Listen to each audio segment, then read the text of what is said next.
Thank you, everyone. Uh, I would like to start the business of cybersecurity. We'll go through these slides, and there's a slight change, last minute change, but I'll go through that quickly here. Just a quick agenda. We'll go through the intro. Introduction, what is the business of cybersecurity? What is the challenge? Symptoms of the challenge, root causes, recommendations, and why address the challenges, okay? Uh, just a quick intro of myself. I started in the business 1999, right before year Y2K problems, networking and troubleshooting.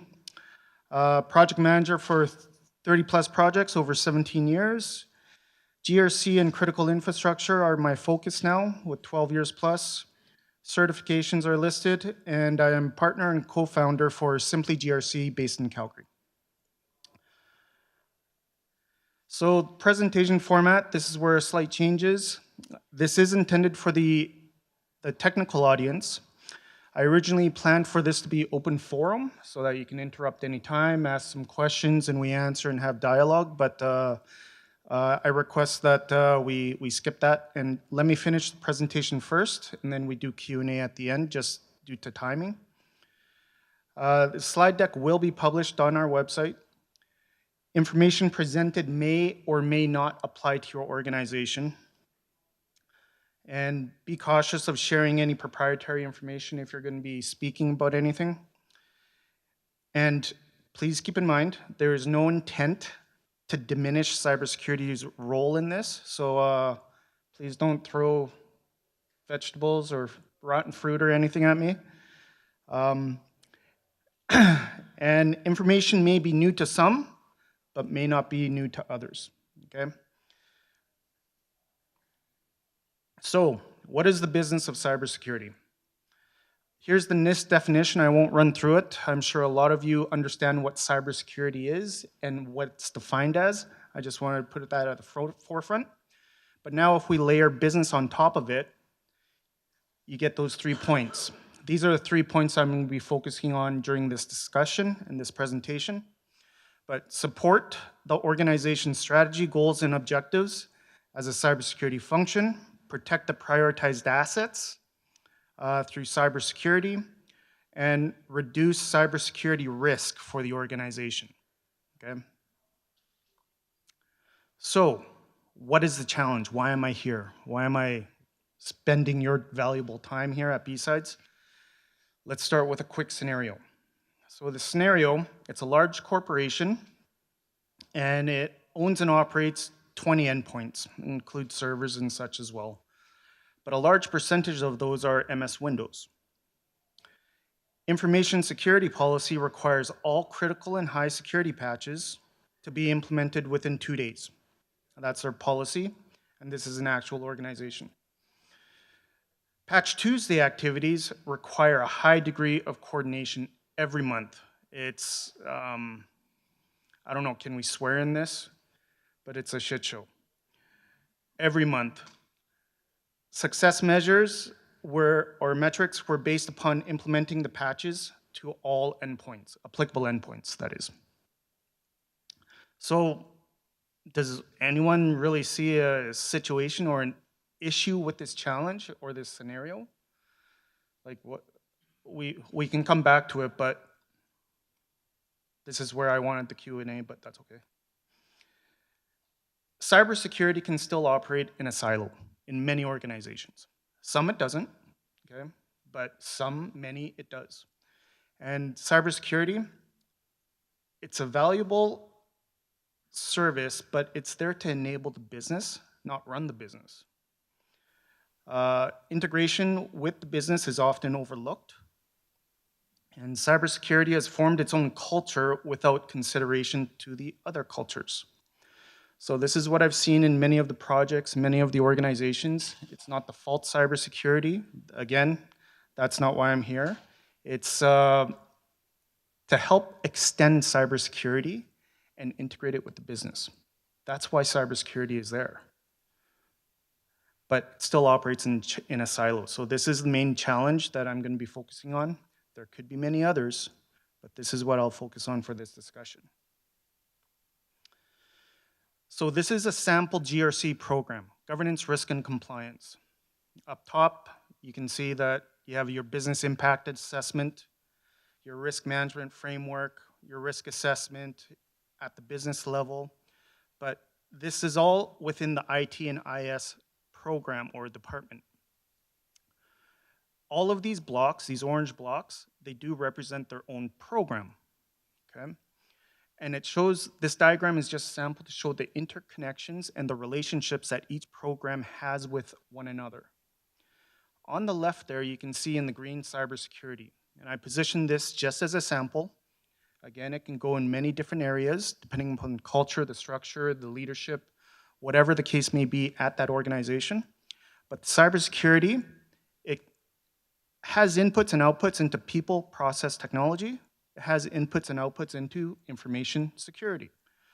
There is a difference between information security and cybersecurity for those that don't believe there is, but my perspective there is.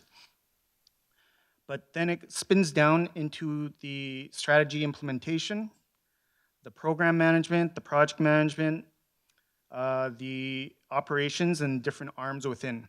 So this is not complete, it's not comprehensive, it's only a sample to give you context.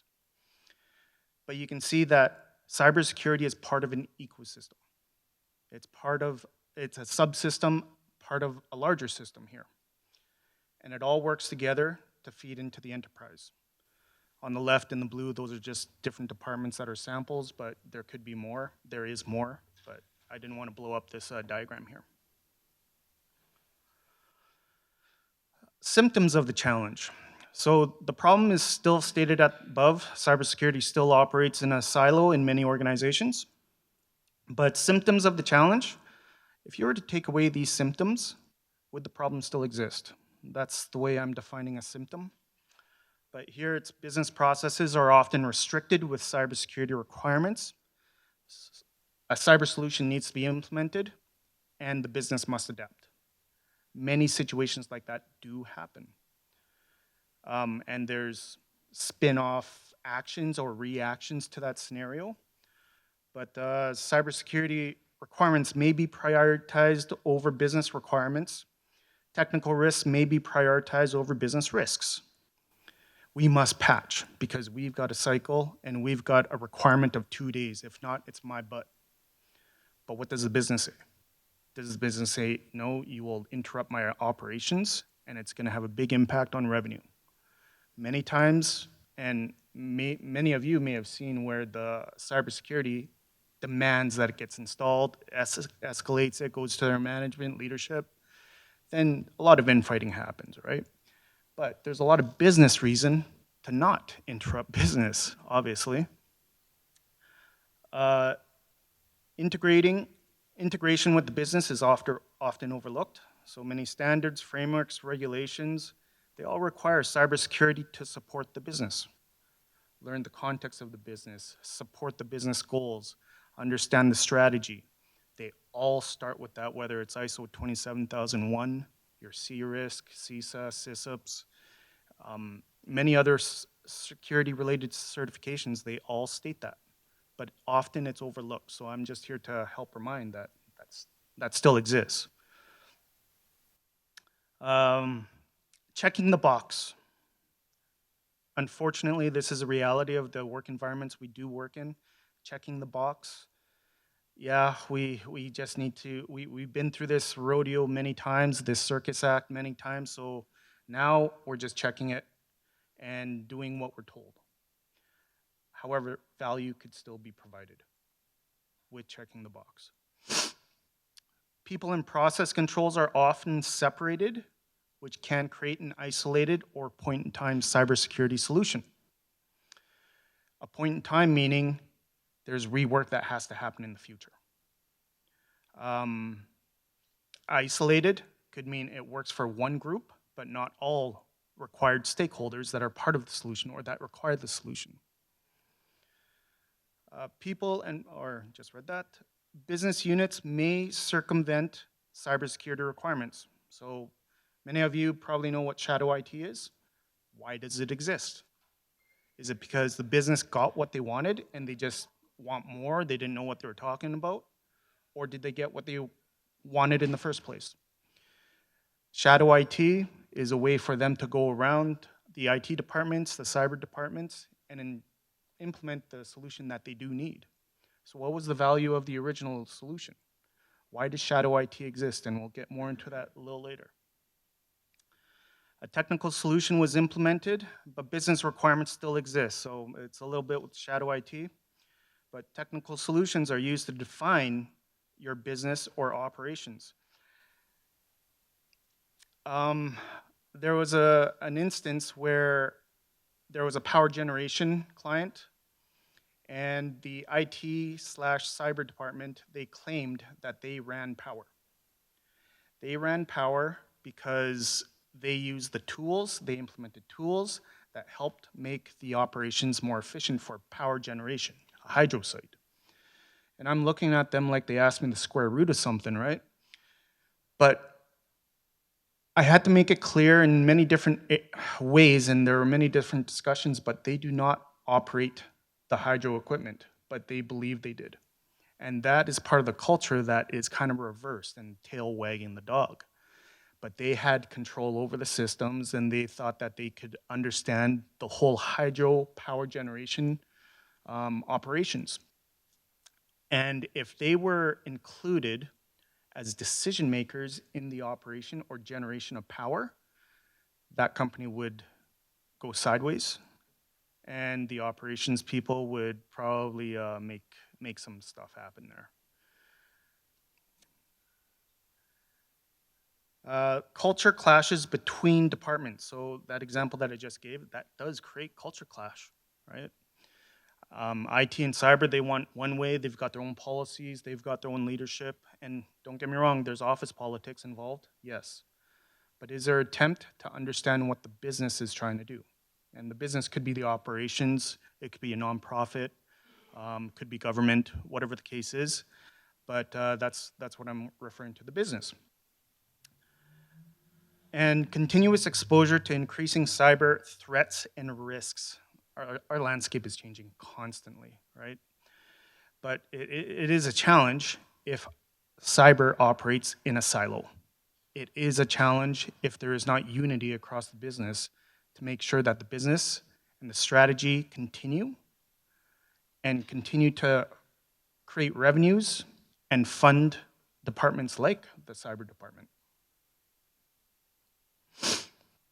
Root causes. So again, this is just context. It's not necessarily saying this is your environment. It may or may not be, but these could be leadership.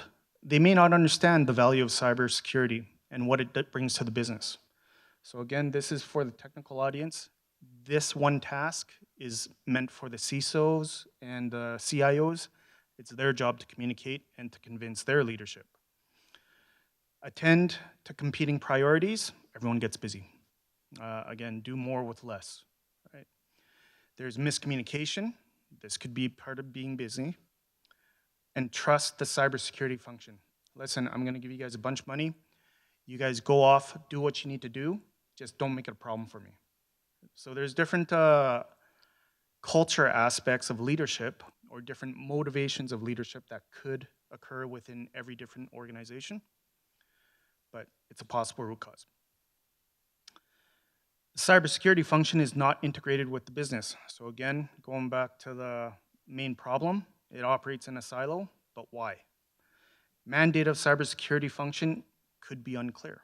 It's not clearly written, it's not clearly communicated or articulated for everyone within the cybersecurity function to operate the way they need to.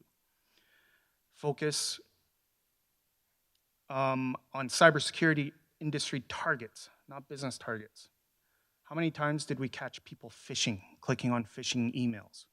That's great. It's understood and it's dangerous to an organization, but what does that statistic mean to the business? Just extend it over to the business, continue what cybersecurity controls need to be done, but make it meaningful to the business. And I mentioned this earlier, cybersecurity function acts as a business unit rather than a business enabler. Again, The business is there to fund all the different departments and organizations, but what is it doing mandating and telling the organization what to do? That's not their situation, and that's not their mandate.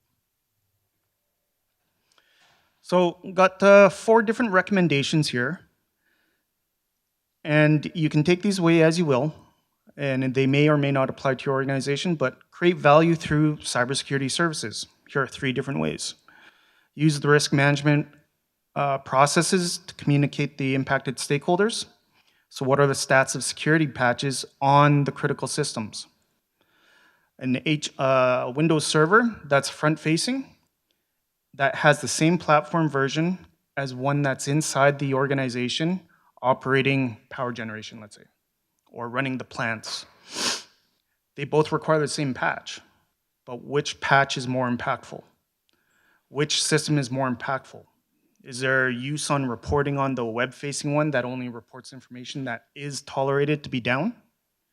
Or what about the other one where it's inside the plant and it's actually operating and generating revenue? Translate from a technical risk for, let's say, a man-in-the-middle attack to what information can be exfiltrated and impact the strategy. So don't just say, or I suggest not to say, yeah, we stopped this high critical man-in-the-middle attack. What does that mean to leadership? Just extend it a little further. This man-in-the-middle attack could have exfiltrated all of your PII data and could have avoid a potential violation of the regulation if you're under one. Support the automation of people and process controls, not only technology. So yes, technology is great, bits and bytes. It's automation. That's exactly why we're here. One of the many reasons why we're here. But what about the people and process controls?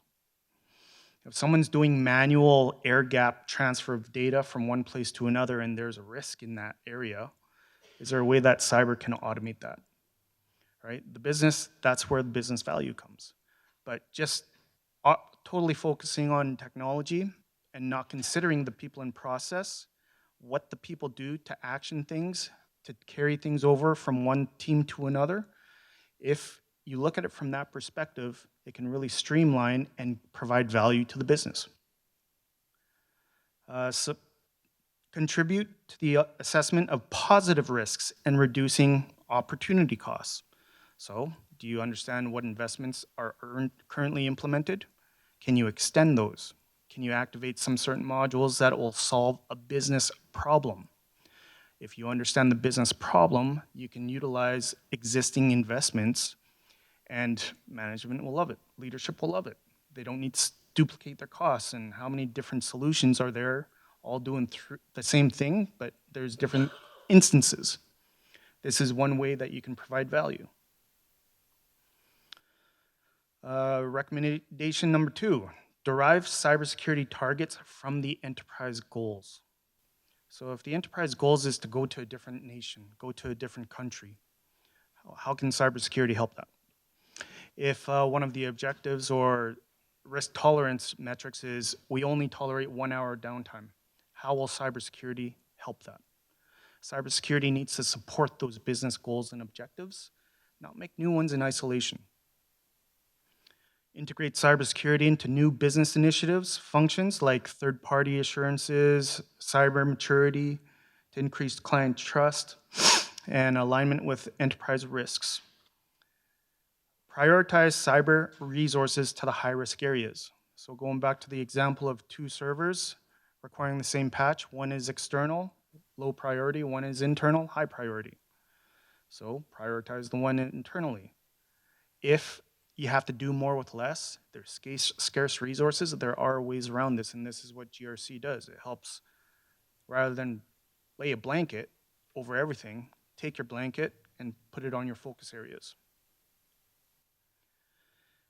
Technical priorities are important, but determine how they impact the business first. And technical risks are also important, but should not be independent of the business. Recommendation 3, Shift reporting focus from cybersecurity to the business. Learn the business language. Even though this is the CIO's job, the CISO's job, it's still your job to be able to understand the business that you're in. What's your company's main strength? What are they trying to do in the market? What are they selling? What products and services do they have?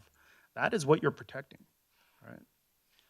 So shift focus from the cybersecurity metric, saying we've stopped 98% of the malware, and we did a great job. Okay, so what did the 2% do? Sorry to be negative, but what did the 2% do? What is impactful for that 2%? And what did you protect 98% of the time, right? So phishing metrics are essential. Again, don't stop it.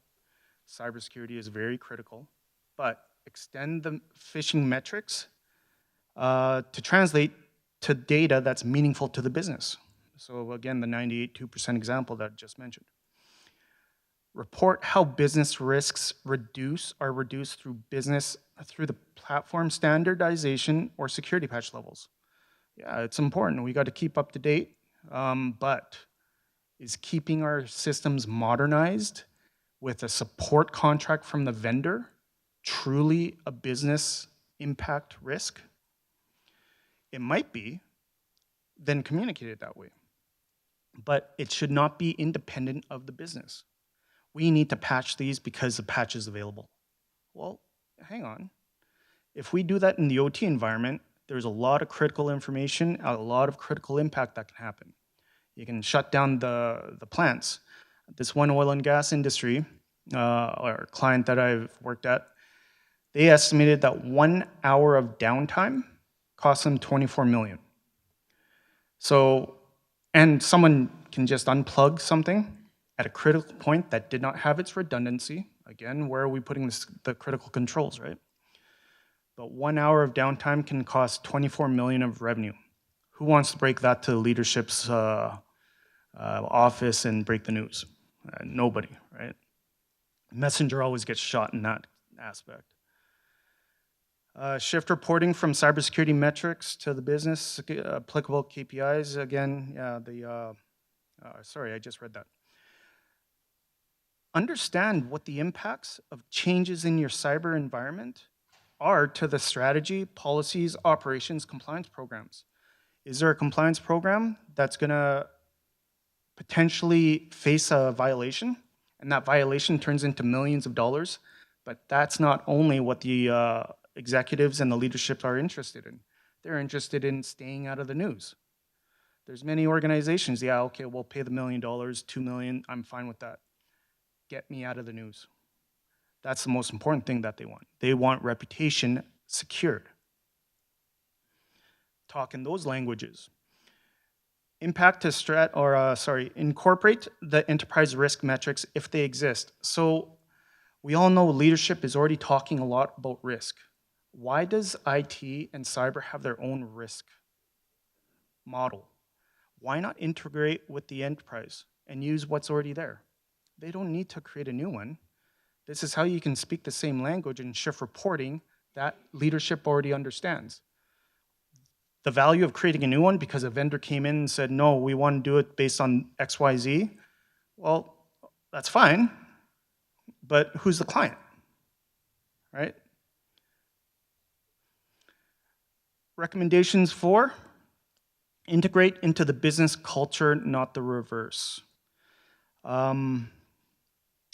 Going back to a previous point, if trust is given, that does not necessarily mean it's autonomy to do anything and everything, because leadership doesn't support it or leadership won't understand or won't ask questions. All they put in the faith is, does what you're doing fix the problem? If you answer yes, leadership trusts and walks away. But going back to a few examples of the power generation, the hydro plant, you want to integrate into the business culture, talk their language, not require that the business understands your culture. Yeah, okay, you've got patches due 2 days, in 2 days, critical. That's well understood. But I'm pretty sure your lead will understand if the operations say that can't. Just got to explain it that way and say, if we install this patch, we're going to bring down the plant or this one function of the plant, and it's going to cause an outage. And these outages are reportable, and these outages cost XYZ dollars. If you talk in those terms instead of, we're going to break our policy, right? There's different ways to twist it. Again, keep doing your cybersecurity magic, but add a little business flavor to it. Why address this challenge? Well, business goals and strategies, they change. So I won't read all of that, but there's definitely many points that business changes and we should adapt. We are a support system, just like finance, just like HR. We must support the enterprise. The external environment is ever changing, whether it's AI, quantum computing, state actors, and new governments, new battles, new wars. Like wars are including cyber war now, and they're ever changing too. Digital world, they continue to grow bigger, stronger. Relations with your leaders will improve. Continuous or contribute cybersecurity outcomes that positively impact the business goals directly. That's why the leaders are there. They're there to take it from point A to point B in the most efficient way. Work with the culture, not the reverse. Avoid unnecessary bureaucracy and office politics. It doesn't have to be that way. If you open up to the business, trust me, the operations, the people. I've been a project manager over 30 plus projects. A lot of operations don't like project managers, right? They don't like project managers because on time, on budget, and the optics are there. However, did they provide value? And the operations, many times I've seen, they've inherited stuff, had to make it work because there was an investment and they need to use it for 3 years to amortize the capital, XYZ, but the business is suffering, the operations, they're struggling, they're doing more with less, no one's understand. Next guy comes along, they do the same thing. What's operations gonna do?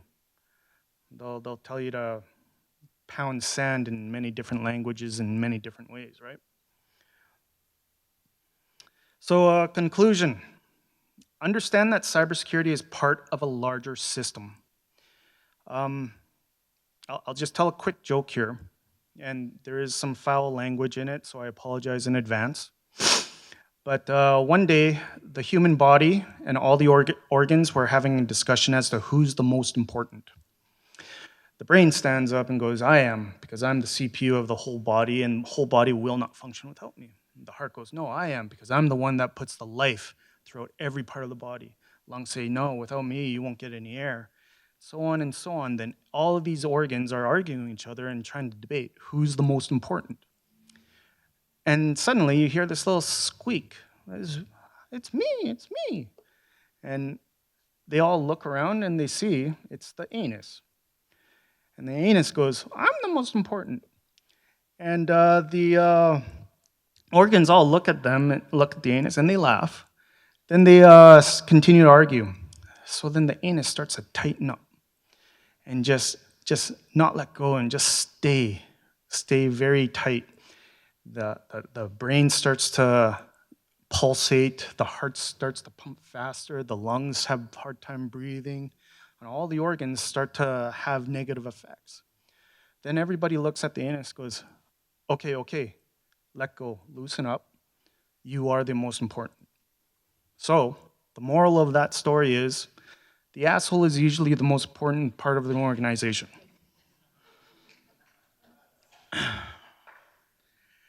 So going back to this diagram, this is each a part of an organ that's part of a body. They all work together. And it goes even further to the left. Cybersecurity is not an isolated silo. It works together with everything. Going back to here, cybersecurity must support the business as all other departments support. So imagine if marketing and finance and HR, they did their own things. Imagine if they did their own things and they didn't support the business. Where would they be? Why is cyber any different? Cyber is the same. Cybersecurity function is responsible to understand the business and provide value-added services, discuss with leadership in business terms, contribute to keeping the lights on, reduce cyber risk to the business objectives, focus on that, right? Develop cybersecurity metrics that align, support the business KPIs. This next statement, we've all heard it, and I'm pretty sure a lot of us have advocated it.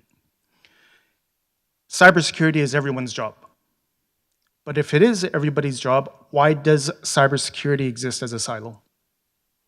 It should be merging with every business unit, with every team, and every team should understand it. But why do silos still exist if it's everybody's job? I won't answer that. I'll let you ponder on it. Continue the cybersecurity work. Again, don't stop. Keep doing your magic. But extend it further to integrate with the business. That's why I'm here. And that is the slide deck. So,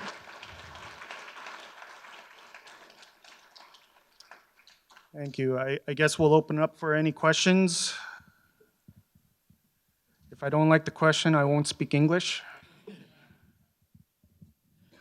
So, I tend to notice in a lot of organizations the competing interests. Finance department's told to make the numbers work, save money. Sales is told go out and sell your firstborn, everything to make money for the place. Security is often told you have to protect the business at all costs. Part of keeping the lights on. We don't want to end up in the news, as you say. But then the other departments with their interests are running around like toddlers with a chainsaw, doing what they think is important in their role, but won't listen to security because security has to say no sometimes. And when we say no, it's usually in that slow motion existential kid about to stick the fork in the electrical socket. No! How do you get leadership to tell the other departments to put the chainsaw down, please? That, yes, you could do your thing, but you need some guardrails there. And that's our thing is like, okay, you want to go over there? Sure. We're going to make sure there's guardrails up so you don't fall off the side of the cliff kind of thing. How do you get the management to rein in the toddlers a bit in that respect? So I've got two potential responses for you.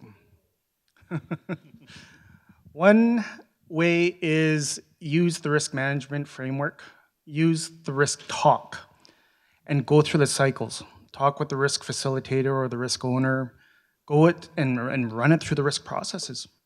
You're using the language and the frameworks and the authorized processes. And if they don't listen to that, it's documented and it's their butts. Okay, so that's one avenue. Use the existing business leverages that you can. To change politics is a very different thing. Conflict of interest, self-preservation, right? Competing priorities, sure, whatever. But there's many ways you can say it. The second part of my answer, I believe this firmly, and I always tell it to my kids. If you got choice A and choice B, and you don't like either of them, make choice C. Just because you have A and B in front of you, and it's presented with you, does it mean that choice C does not exist? Is there a choice D, an E? Is there another way to do it? Obviously, you gotta play your cards right and play within, navigate throughout the cultural system appropriately so that, you're not looking for a job after. But creativity is one of the most valuable assets and skills anybody can have. It's just because two options are given to you, it doesn't mean that you have to accept those. It doesn't mean that there's another option available.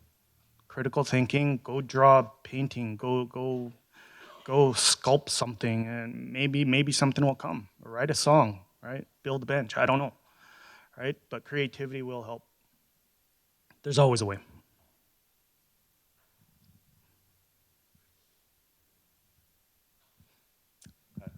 I'm going to go over here because he's closer. Wonderful presentation. Wanted to know if sometimes you could come up with a risk score that'll help the business understand, the risks of not doing something. Let's take patching as an example. Sometimes it's not as easy as putting a number to it to say, this is the revenue or this is the expense that you would have to work because of this data breach. In those cases, what's your recommendation to actually provide that information to the business to say, this is the kind of risk that you're working against? Well,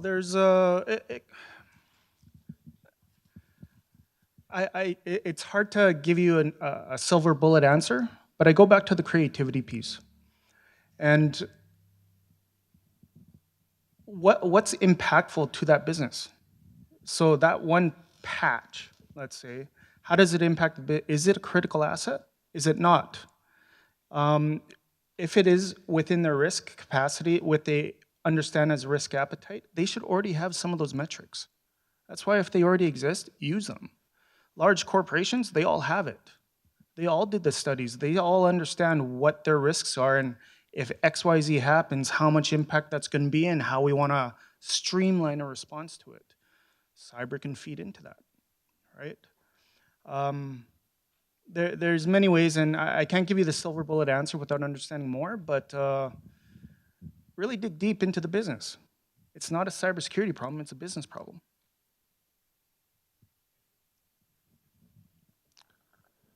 Yeah, it was one thing you brought up about two sets of risk measurement, one for cyber and one for the rest of the business, and how that wasn't a good idea. I'm complete agreement, but what do you think the reason is that cyber thought they needed their own? Possibly because cyber leadership or leadership doesn't listen to cyber leadership as well as it should. Or vice versa, it's not being communicated as well as it should. CISOs have a very difficult job.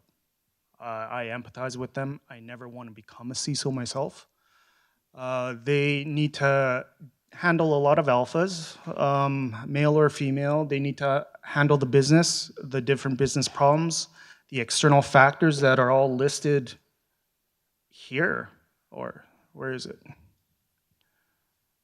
Yeah, number 2. Or number 1, and how do they protect the business from all of those? Because leadership doesn't care. If it originates as a cyber problem, that's cyber's responsibility. Why did they not fix it? Is it an education thing with the leadership, with the business, with understanding? I would say yes, that's definitely part of it. Every organization is different. How can we as technical people, operational people, strategic people, how can we offer that? Time, consistent messaging, speak the business's language. Is there a business case that you can develop? Is there a case study? Like I modeled this presentation after a case study.